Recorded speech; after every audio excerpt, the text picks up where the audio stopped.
माझी लाडकी बहीण योजनेमध्ये झाले आहेत प्रमुख 5 बदल। राज्याच्या महिला व बाल विकास मंत्री आदिती तटकरे यांची माहिती। नवीन जे आर देखील आलेला आहे आणि ज्याची माहिती आपल्या राज्याच्या महिला व बाल विकास मंत्री यांनी आपल्या ट्विटर खात्यावरून दिलेली आहे। विशेष म्हणजे त्यांनी शासनाचा नवा निर्णय आपल्या ट्विटर खात्यावर अपलोड केलेला आहे। या निर्णयात मुख्यमंत्री लाडकी बहीण योजनेसाठी करण्यात आलेल्या बदलांची माहिती दिलेली आहे। हे बदल खूप जबरदस्त आहेत, खूप चांगले आहेत आणि ज्यामध्ये महिलांचं अगदी म्हणजे आनंदाचं वातावरण आहे। आता हा फॉर्म भरणं अतिशय सोपं होणार आहे। पूर्ण जी प्रक्रिया आहे ती अतिशय सुलभ होण्यासाठी या काही बदल करण्यात आलेले आहेत।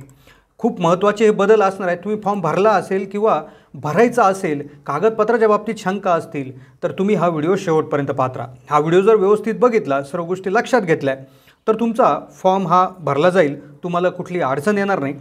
नाहीतर दुसऱ्यांना पैसे येतील पण तुम्हाला पैसे येणार नाही। त्यामुळे व्हिडिओ लक्षपूर्वक पाहत राहा। आता कोणते नियम बदललेत, पण त्याआधी सगळ्यात आधी ही योजना 31 ऑगस्टपर्यंतचा फॉर्म भरता येणार। हा नियम पूर्वी होताच, पण पात्र असणाऱ्या महिलांना 1500 रुपये आर्थिक मदत देण्यात येणार। दरम्यान महिलांना अर्ज भरणे सुलभ व्हावे, राज्य सरकारने अनेक वेळा याच्या अटी शर्ती बदलल्या। असे असताना सरकारने आता नुकताच एक नवा जे आर काढलाय, नवीन शासन निर्णय काढला। या निर्णयाअंतर्गत मुख्यमंत्री माझी लाडकी बहीण योजनेमध्ये 4 ते 5 असे मोठे बदल करण्यात आलेले आहे, जे जाणून घेणं गरजेचं आहे। या बदलांमुळे, आत्ताच केलेल्या या बदलांमुळे महाराष्ट्रात खूप आनंदाचं वातावरण आहे, महिलांमध्ये आनंद आहे। आता पुढे मागे अटी नव्हत्या, पण आताही भरपूर अटी आता काढून टाकण्यात आल्या। जे आरमध्ये आपल्याला जवळपास 12 जे आहेत ते सिरियल नंबर वाईज आपण माहिती घेऊ, काय नेमकं त्याच्यामध्ये आलेलं आहे ते एकदा पाहू। आणि यामध्ये अजूनही एक सांगितले आले की एक चूक तुम्ही जर यामध्ये केली तर सगळं बरोबर असताना देखील तुमचे पैसे येणार नाही। त्यामुळे यात एक अशी चूक तुम्हाला जी निक्षून टाळायची आहे ती बऱ्याचशा महिलांकडून होऊ शकते, ती चूक देखील यामध्ये आपण व्हिडिओच्या शेवटच्या भागात सांगणार आहेत। पूर्ण व्हिडिओ पाहिला पण शेवटचा भाग जर बघितला नाही तर माझ्या मते हा व्हिडिओ पाहून काहीच उपयोग नाही। त्यामुळे व्हिडिओ शेवटपर्यंत नक्की पहा। पहिला जो याच्यामध्ये शासन निर्णयामध्ये सांगण्यात आलेला आहे की कुटुंब म्हणजे कुटुंबाची व्याख्या काय। आता भरपूर लोक विचारतात आमच्या कुटुंबात इतक्या महिला आहेत, तितक्या महिला आहेत, मग कुटुंब म्हणजे काय? तर कुटुंबाची व्याख्या जी आरनुसार आहे असं आहे, कुटुंब याचा अर्थ पती पत्नी आणि त्यांची अविवाहित मुले किंवा मुली, ही कुटुंबाची व्याख्या आहे। दुसरा याच्यामध्ये जो बदल शासन निर्णयात सांगितण्यात आलेला आहे, ज्या नवविवाहित महिला आहे तर त्यांच्या बाबतीत तिचं नाव रेशन कार्डावर लगेच लावणं शक्य होत नाही। बऱ्याच वेळा महिलेचं नाव रेशन कार्डावर नसतं, तर त्यावेळेस विवाह नोंदणी प्रमाणपत्र असणाऱ्या अशा नवविवाहित महिलेचं पतीचं रेशन कार्ड हाच उत्पन्नाचा दाखला म्हणून ग्राह्य धरण्यात येणार आहे। ज्या महिलांचं रेशन कार्डमध्ये नाव नाही आहे, नाव जोडण्यात आलेलं नाही, त्या महिलांचा पतीचं रेशन कार्ड हाच त्यांचा उत्पन्नाचा दाखला ग्राह्य धरण्यात येणार आहे। रेशन कार्डसाठी धावाधाव आता करण्याची गरज नाही। तिसरा सगळ्यात महत्त्वाचा जो विषय आहे, परराज्यातील महिला ज्या आहेत ज्यांचा जन्म परराज्यात झाला, ती सध्या महाराष्ट्रात वास्तव्यात असेल आणि त्या महिलेने महाराष्ट्रातील पुरुषाबरोबर विवाह केला असेल, तर अशा बाबतीत पतीचा जन्म दाखला किंवा शाळा सोडल्याचा दाखला, अधिवास प्रमाणपत्र ग्राह्य धरण्यात येईल। याशिवाय त्या महिलेच्या पतीचं 15 वर्षापूर्वीचं रेशन कार्ड किंवा 15 वर्षापूर्वीचं मतदान कार्ड हे देखील ग्राह्य धरण्यात येणार आहे। त्यामुळे ज्या बाहेरच्या महिला कर्नाटक, आंध्र, तमिळ, तेलुगू, बिहार, यूपी कुठल्याही महिला इथे राहत असतील पण येथील पुरुषाबरोबर लग्न केलं असेल तर त्या पुरुषाचे सर्व डॉक्युमेंट्स तिथे लागू होऊ शकतात। सगळ्यात मोठी अडचण याच्यामध्ये बँक खात्यासंदर्भात आहे। बँक खात्यासंदर्भात देखील यामध्ये एक असा विशेष नियम बदलला आहे ज्यामुळे महिलांमध्ये प्रचंड आनंद आहे। पण त्यापूर्वी आता अर्ज भरायची गरज नाही, हा देखील एक विशेष याच्यामध्ये निर्णय त्यामध्ये घेण्यात आलेला आहे। पण तत्पूर्वी योजनेच्या ऑफलाईन अर्जावरील लाभार्थी महिलेचा फोटो काढून तो ऑनलाईन अर्ज दाखल करण्यासाठी ग्राह्य धरण्यात येणार आहे। आता सगळ्यात महत्त्वाचा विषय जो आहे पुढचा, की ज्या अंगणवाडी सेविका, त्याचबरोबर मदत कक्ष प्रमुख, आशा सेविका, सेतू सुविधा केंद्र, आपले सरकार सेवा केंद्र यांना पात्र महिलांचे अर्ज भरून घेण्यासाठी आता प्राधिकरण करण्यात आलेलं आहे। तुमच्या जवळील सेतू सुविधा केंद्र, आपले सरकार केंद्र, अंगणवाडी सेविका, आशा सेविका अशा ठिकाणी जाऊन तुम्ही तात्काळ तुमचा अर्ज ऑफलाईन भरू शकता।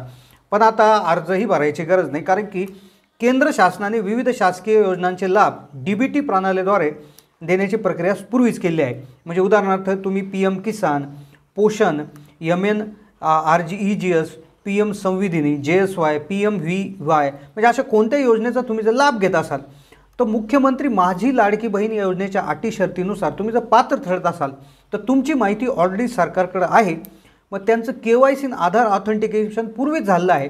मग ह्या जे काही लाभार्थी आहेत त्यांना आता अर्ज भरायची गरज नाही, त्यांना ऑनलाईन अर्ज भरायची आता गरज नाही.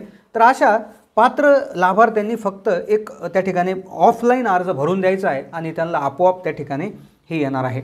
त्यानंतर पुढचा जो बदल आहे तर तो बँक खात्याच्या संदर्भात आहे. ही चूक झाली तर फार प्रॉब्लेम होऊ शकतो, पण त्याआधी की ज्या ग्रामस्तरीय समित्या आहेत तर त्या स्थापन करण्याचे निर्णय दिलेले आहेत.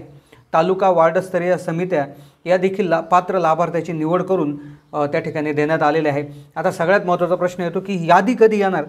तर यादीविषयी देखील एक विशेष गोष्ट याच्यामध्ये सांगण्यात अशी आलेली आहे की जी काही यादी असणार आहे तर ही जी यादी आहे तर ती ग्रामस्तरीय समितीमार्फत अंतिम लाभार्थी महिलांच्या यादीचे प्रत्येक शनिवारी आणि आवश्यकतेनुसार गाव चावडीवर वाचन करण्यात यावे असे निर्देश या निर्णयामध्ये देण्यात आलेले आहेत. म्हणजे ज्या महिला पात्र असतील तर त्यांची यादी तात्काळ तुम्हाला तुमच्या गाव चावडीवर त्या ठिकाणी वाचून दाखवण्यात येईल. सदर प्रसिद्ध करण्यात आलेल्या यादीवर हरकती प्राप्त झाल्यास त्याचे निराकरण करण्यात येणार आहे आणि त्याचबरोबर त्याचं डुप्लिकेशन देखील टाळण्यात त्यामुळे येणार आहे. या व्यतिरिक्त ज्या वार्डस्तरीय समिती, तालुकास्तरीय समिती आता +अ, ब अशा महानगरपालिकांपुरत्या मर्यादित न राहता सर्व महानगरपालिका क्षेत्रात वार्डस्तरीय समिती गठीत करण्यात येणार आहे. बँक खात्याच्या संदर्भात एक अशी चूक आहे जी जर तुम्ही केली तर योजनेचे पैसे बाकीच्यांना भेटतील पण तुम्हाला भेटणार नाही. पण बँक खात्याच्या संदर्भात या शासन निर्णयामध्ये एक महत्त्वाचा निर्णय, एक पॉईंट असा घेण्यात आला आहे जो म्हणजे आता सदर योजनेचा लाभ घेण्यासाठी पोस्ट ऑफिसचं बँक खातं आता ग्राह्य धरण्यात येणार आहे. पोस्ट ऑफिसचं खातं तुमचं असेल तर ते आता ग्राह्य धरण्यात येणार आहे. या व्यतिरिक्त एक महत्त्वाची चूक तुम्ही याच्यामध्ये अशी टाळायची आहे की आता कागदपत्रांच्या ज्या काही अटी शिथिल केलेल्या आहेत, जे आधीच लाभ घेत आहेत त्यांच्यासाठी आता ऑफलाईनच अर्ज आहे, ऑनलाईन अर्ज भरण्याची गरज नाही आहे. त्याचबरोबर तुम्ही आता फक्त एक काळजी याच्यामध्ये अशी घ्यायची आहे की तुमचा अकाउंट नंबर, तुमची म्हणजे अशा बँक खात्याचा अकाउंट नंबर तुम्ही दिला पाहिजे की जिथं तुमचं आधार लिंकिंग ऑलरेडी झालेलं आहे. त्याचबरोबर अशी बँक द्यायची आहे की जिला IFSC कोड आहे, पोस्ट ऑफिसही चालते.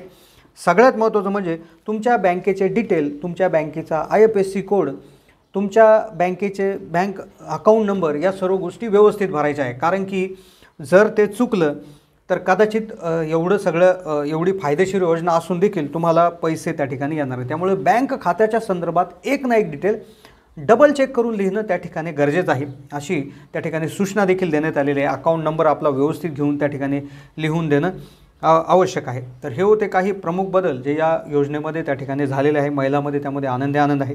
कशी वाटली माहिती कमेंटच्या माध्यमातून कळवा आणि अशाच अपडेटसाठी चॅनलला सबस्क्राईब करून ठेवा. धन्यवाद.